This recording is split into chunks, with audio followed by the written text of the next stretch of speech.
Halo Pak John dan teman-teman sekalian, perkenalkan saya Agustinus Mada dengan nomor mahasiswa 1822153, merupakan salah satu anggota kelompok dari kelompok F yang akan melanjutkan penjelasan terkait materi mengelola pengetahuan atau managing knowledge. Nah, supaya tidak tersita lebih banyak waktu, baiklah saya langsung masuk pada penjelasan poin selanjutnya berkaitan dengan materi ini. Oke, selanjutnya adalah Organizational Intelligence Case-Based Reasoning atau kecerdasan organisasi alasan berbasis kasus. Sistem pakar terutama menangkap pengetahuan diam-diam dari masing-masing pakar. Tetapi organisasi juga memiliki pengetahuan dan keahlian kolektif yang telah mereka bangun selama bertahun-tahun. Pengetahuan organisasi ini dapat ditangkap dan disimpan menggunakan penalaran berbasis kasus. Nah, dalam penalaran berbasis kasus atau in-case-based reasoning, deskripsi pengalaman masa lalu dari spesialis manusia yang direpresentasikan sebagai kasus disimpan dalam database untuk pengambilan nanti ketika pengguna menemukan kasus baru dengan parameter serupa. Sistem mencari kasus yang disimpan dengan karakteristik masalah yang mirip dengan yang baru, menemukan yang paling cocok dan menerapkan solusi dari kasus lama ke kasus baru. Solusi yang berhasil diberita ke kasus baru dan keduanya disimpan bersama dengan kasus lain di basis pengetahuan. Solusi yang tidak berhasil juga ditambahkan ke database kasus bersama dengan penjelasan mengapa solusi tersebut tidak berhasil. Sistem pakar bekerja dengan menerapkan seperangkat aturan if then else yang diambil dari pakar manusia. Nah, penalaran berbasis kasus sebaliknya merepresentasikan pengetahuan sebagai rangkaian kasus, dan basis pengetahuan ini terus dikembangkan dan disempurnakan oleh pengguna. Anda akan menemukan penalaran berbasis kasus dalam sistem diagnostik, dalam pengobatan atau dukungan pelanggan, di mana pengguna dapat mengambil kasus masa lalu yang karakteristiknya mirip dengan kasus baru. Sistem menyarankan solusi atau diagnosis berdasarkan kasus yang diambil paling cocok. Nah, ini adalah sebuah gambar berkaitan dengan bagaimana penyalahan berbasis kasus bekerja. Pada gambar ini dijelaskan bahwa penalaran berbasis kasus merepresentasikan pengetahuan sebagai database kasus masa lalu dan solusinya. Sistem menggunakan proses 6 langkah untuk menghasilkan solusi atas masalah baru yang dihadapi oleh pengguna. Database kasus, yang pertama, pengguna menjelaskan masalahnya. Kemudian kedua, sistem mencari database untuk kasus serupa. Kemudian sistem menanyakan pertanyaan tambahan kepada pengguna untuk mempersempit pencarian. Lalu kemudian sistem menemukan kecocokan terdekat dan mengambil solusi. Kemudian sistem memodifikasi solusi agar lebih sesuai dengan masalah. Dan yang terakhir adalah sistem menyimpan masalah dan solusi yang berhasil dalam database. Selanjutnya adalah sistem logika Fujii. Kebanyakan orang tidak berpikir dalam kerangka aturan if then tradisional atau jumlah yang tepat. Manusia cenderung mengkategorikan sesuatu secara tidak tepat menggunakan aturan untuk membuat keputusan yang mungkin memiliki banyak corak makna. Misalnya, pria atau wanita bisa menjadi kuat atau cerdas. Perusahaan bisa berukuran besar, sedang atau kecil. Temperatur bisa panas, dingin, sejuk atau hangat. Kategori ini mewakili berbagai nilai. Logika Fujii merupakan teknologi berbasis aturan yang dapat merepresentasikan ketidaktepatan tersebut dengan membuat aturan yang menggunakan nilai perkiraan atau nilai subjektif. Ini dapat menggambarkan fenomena atau proses tertentu secara linguistik dan kemudian mewakili deskripsi itu dalam sejumlah kecil aturan yang fleksibel. Organisasi dapat menggunakan logika Fujii untuk membuat sistem perangkat lunak yang menangkap pengetahuan diam-diam atau tacit di mana terdapat ambiguitas linguistik. Mari kita lihat bagaimana logika Fujii akan merepresentasikan berbagai temperatur dalam aplikasi komputer untuk mengontrol suhu ruangan secara otomatis. Istilah-istilah dikenal sebagai fungsi keanggotaan didefinisikan secara tidak tepat sehingga sebagai contoh pada gambar 11.8, kesejukan adalah antara 45 derajat dan 70 derajat. Meskipun suhu paling jelas sejuk antara sekitar 60 derajat dan 67 derajat. Perhatikan bahwa dingin tumpang tindih dengan dingin atau normal.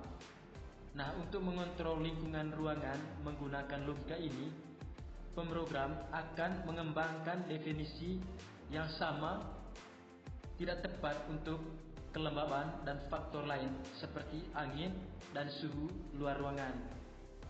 Aturannya mungkin termasuk yang berbunyi, jika suhu sejuk atau dingin dan kelembaban rendah, sementara angin luar ruangan tinggi dan suhu luar ruangan rendah, naikkan panas dan kelembaban di dalam ruangan.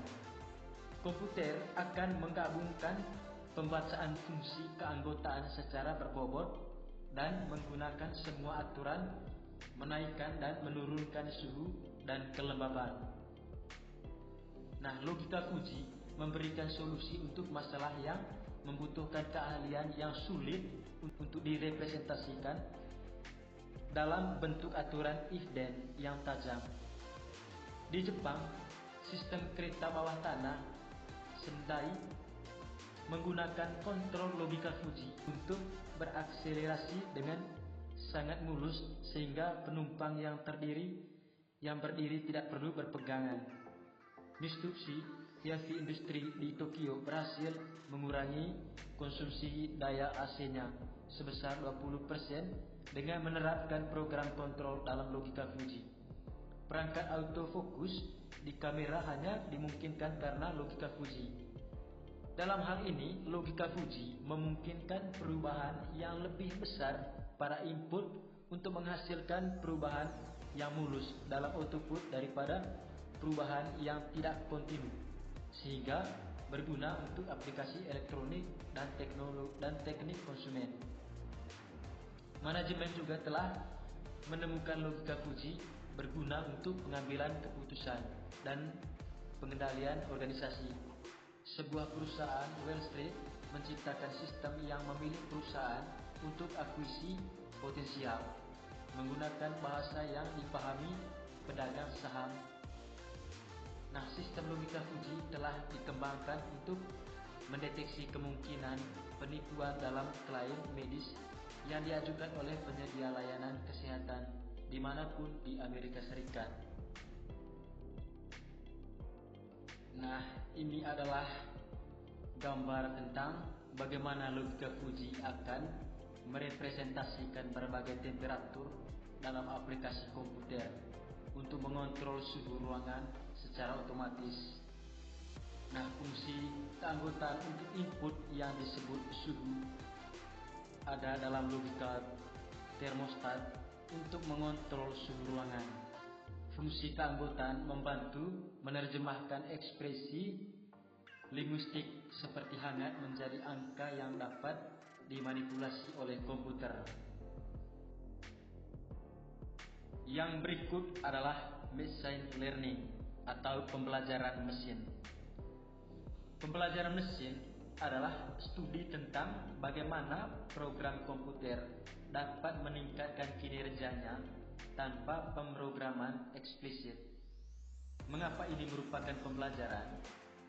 Mesin yang belajar adalah mesin yang seperti manusia, dapat mengenali pola dalam data dan mengubah perilakunya berdasarkan pengenalan pola, pengalaman atau pembelajaran sebelumnya database. Misalnya, robot penggerak mobil harus dapat mengenali keberadaan mobil dan objek lain ke orang dan mengubah perilakunya, berhenti, pergi, memperlambat, mempercepat atau berbelok. Nah, gagasan tentang program komputer otodidak mengoreksi diri sendiri bukanlah hal baru dan telah menjadi bagian dari bidang kecerdasan buatan setidaknya sejak tahun 1970-an. Namun, hingga tahun 1990-an, pembelajaran mesin tidak terlalu mampu menghasilkan perangkat yang berguna atau memecahkan masalah bisnis yang menarik. Pembelajaran mesin telah berkembang pesat dalam 10 tahun terakhir karena pertumbuhan daya komputasi yang tersedia untuk ilmuwan dan perusahaan dan biaya yang menurun seiring dengan kemajuan dalam desain algoritma, database, dan robot.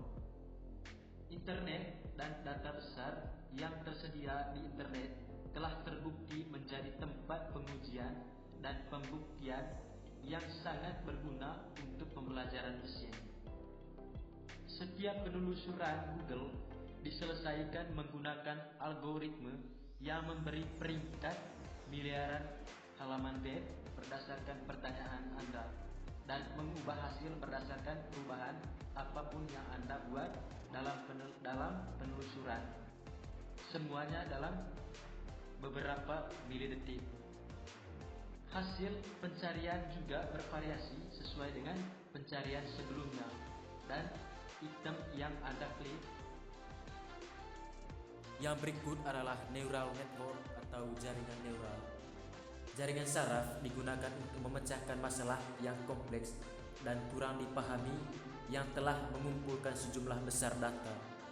Jaringan saraf menemukan pengetahuan ini dengan menggunakan perangkat keras dan perangkat lunak yang paralel dengan pola pemrosesan otak biologis atau manusia. Jaringan saraf dalam tanda kutip mempelajari pola dari sejumlah besar data dengan memilah-milah data, menelusuri hubungan, membangun model, dan mengoreksi berulang kali kesalahan model itu sendiri.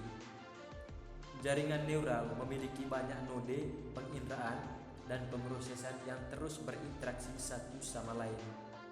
Pada gambar 11.9 mewakili satu jenis jaringan saraf yang terdiri dari lapisan masukan, lapisan keluaran, dan lapisan pemrosesan tersembunyi. Manusia dalam tanda kutip melatih jaringan dengan memberinya seperangkat data pelatihan yang masukannya menghasilkan sekumpulan keluaran atau kesimpulan yang diketahui. Contoh, saat komputer diberi lebih banyak data, setiap kasus dibandingkan dengan hasil yang diketahui. Jika berbeda, koreksi dihitung dan diterapkan ke node di lapisan pemrosesan tersembunyi. Nah, langkah-langkah ini diulangi sampai kondisi seperti koreksi yang kurang dari jumlah tertentu tercapai. Jaringan saraf pada gambar 11.9 telah mempelajari cara mengidentifikasi pembelian kartu kredit yang curang. Selain itu, jaringan neural yang mengatur dirinya sendiri dapat dilatih dan memaparkannya ke sejumlah besar data dan memungkinkan mereka menemukan pola dan hubungan dalam data. Nah, ini merupakan sebuah grafik berkaitan dengan bagaimana jaringan neural bekerja. Jadi, jaringan neural bekerja menggunakan aturan yang dalam tanda kutip dipelajari dari pola dalam data untuk membangun lapisan logika yang tersembunyi. Lapisan tersembunyi kemudian memproses masukan, mengklasifikasikannya berdasarkan pengalaman model. Dalam contoh ini, jaringan saraf telah dilatih untuk membedakan antara pembelian kartu kredit yang sah dan curang.